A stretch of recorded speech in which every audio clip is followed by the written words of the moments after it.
La tranquillité idyllique de Maurepas, en France, a été brisée par un jeudi après-midi glacial. Un cri perçant a résonné à travers la résidence habituellement paisible. C'était le son horrifiant d'un cauchemar qui devenait réalité. Camille, 10 ans, rentrait de l'école, impatiente de retrouver sa mère. Au lieu de cela, elle est tombée sur une scène d'horreur inimaginable. Le père de Camille, Pierre, est arrivé peu de temps après, le cœur serré, en voyant le visage pâle de sa fille. Il s'est précipité à l'intérieur, priant pour que sa petite fille se trompe. Le salon, habituellement rempli de la chaleur du rire de Rim et de l'arôme des préparatifs du dîner, était maintenant glacé d'effroi. Sa femme bien-aimée, Rim, gisait sans vie sur le sol. Elle avait été brutalement poignardée, de multiples blessures marquant sa gorge. Le monde est devenu flou pour Pierre, alors qu'il berçait la main froide de sa femme, son esprit refusant d'accepter l'horrible réalité qui se présentait à lui. Ses cris désespérés se mêlaient aux sanglots terrifiés de Camille, leur foyer heureux transformé en un tombeau de rêves brisés. Le meurtre brutal de Rim, 42 ans, une infirmière dévouée connue pour sa gentillesse, a provoqué une onde de choc dans la communauté. Les premiers intervenants ont envahi les lieux, le visage sombre en découvrant l'horrible tableau. L'appartement, bien que montrant des signes de lutte, n'était pas dans le désordre auquel on pourrait s'attendre d'une violente intrusion. Les tiroirs étaient restés fermés, les objets de valeur intacts. L'absence d'effraction a accentué le mystère. Rim aurait-elle ouvert sa porte à son assassin sans le savoir? Pierre, la voix étranglée par le chagrin et la confusion, a suggéré une piste possible.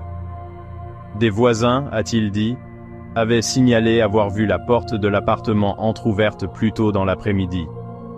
S'agirait-il d'un cambriolage raté?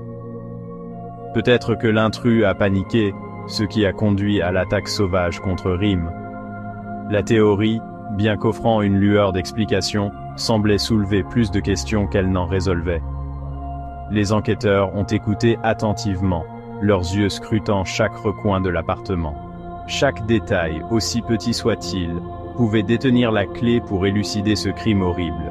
La brutalité de l'attaque, cependant, suggérait un mobile personnel, quelque chose de plus sinistre qu'un simple vol.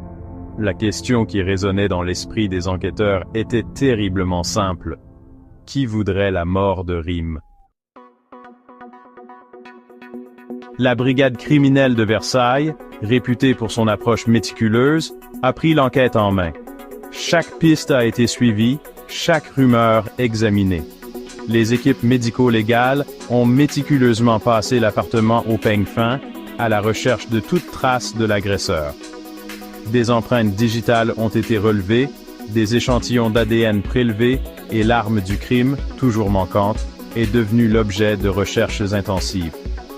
Pierre et Camille, tous deux sous le choc de leur perte, ont été interrogés par des agents spécialement formés.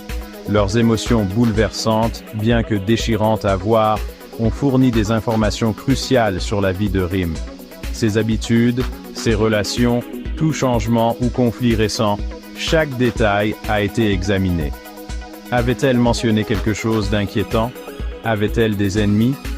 Les réponses restaient insaisissables, enveloppées d'un brouillard de chagrin et d'incertitude.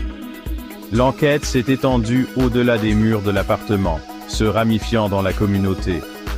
Voisins, collègues, amis et connaissances ont été interrogés. Y avait-il quelqu'un qui nourrissait de la rancœur envers Rim? Avait-elle confié à quelqu'un une menace ou une peur? La police, déterminée à traduire l'auteur en justice, a remué ciel et terre.